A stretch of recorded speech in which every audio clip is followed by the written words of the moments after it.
नमस्कार, मी आयुष गोरडे आणि मी आज तुमच्यासोबत भाषण सादर करणार आहे. नाव आहे छंद माझा वेगळा. छंद म्हणजे काय? तर छंद म्हणजे रोजच्या चाकरीबद्ध जीवनाच्या पलीकडे जाऊन एखादी गोष्ट करणे व ती गोष्ट पुन्हा पुन्हा करायला आवडणे व ती गोष्ट केल्याने जर आपल्याला आनंद होत असेल तर तिला छंद म्हणावा. माणसाला कोणता ना कोणता छंद जरूर असावा, म्हणजे त्याचा वेळ चांगला जातो. अनेक लोकांनी विविध छंद जोपासले व त्यांना उत्तुंग यश पण मिळाले. काहींना विदेशवारी करण्याचा छंद असतो, तर काहींना देश विदेशातील नाणी नोटा गोळा करण्याचा छंद असतो, तर काही लोकांना दुर्मिळ वस्तू संकलन करण्याचा सुद्धा छंद असतो, तर काही लोकांना गप्पा मारण्याचा सुद्धा छंद असतो.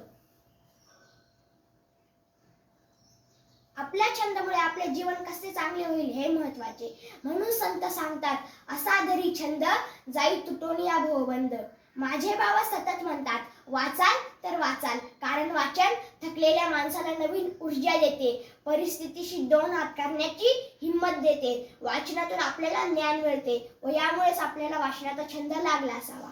मी सर्वप्रथम श्री शिवचरित्र प्रश्नमंजुषा हे पुस्तक वाचले. त्या स्पर्धेत भाग घेतला व प्रथम क्रमांकही मिळविला.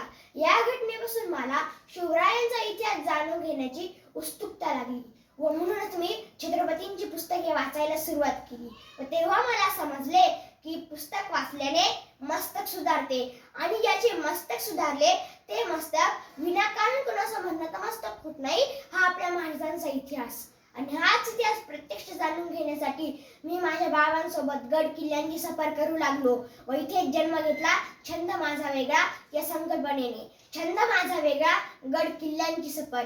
गड किल्ल्यांची सफर केल्याने आपल्याला आपली संस्कृती, इतिहास, परंपरा यांचे ज्ञान मिळते. आपल्या पूर्वजांचे पराक्रमही समजून घेता येतात. इतिहासाविषयी असलेले गैरसमजही दूर होतात.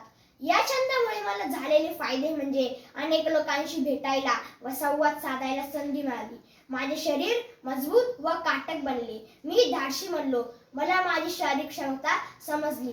स्वतःकडे बघण्याचा दृष्टिकोन बदलला. नवीन ऊर्जा मिळाली. ज्ञानात भर पडली. वेळेनुसार नियोजनात बदल करणे हे कौशल्य मला सहज अवगत झाले. मित्रांनो, आयुष्यात हे नक्की करा. जर अडचणीत असाल तर पन्हाळ्यावर जा. नवनिर्मितीसाठी राजगडावर जा. दूरसाठी विजयदुर्गवर जा. पराक्रमांसाठी प्रतापगडावर जा आणि आत्मविश्वासासाठी रायगडावर जा. कारण शिवचरित्र म्हणजे सोन्याची खाण. ज्यांनी याचा अभ्यास केला त्यांचे अवघे आयुष्यच उजळून निघाले व शिवरायांचे गड किल्ले म्हणजे छत्रपती शिवाजी महाराजांच्या स्वराज्याचा कणाच. म्हणून हे अभ्यासने काळाची गरज आहे. कारण इतिहास विसरणारे कधीही इतिहास घडू शकत नाही आणि इतिहास घडविणारे कधीही इतिहास विसरू शकत नाही. हा सुद्धा एक इतिहास आहे. मग आहे ना छंद माझा वेगळा, गड किल्ल्यांची सफर. छत्रपती शिवाजी महाराज की जय.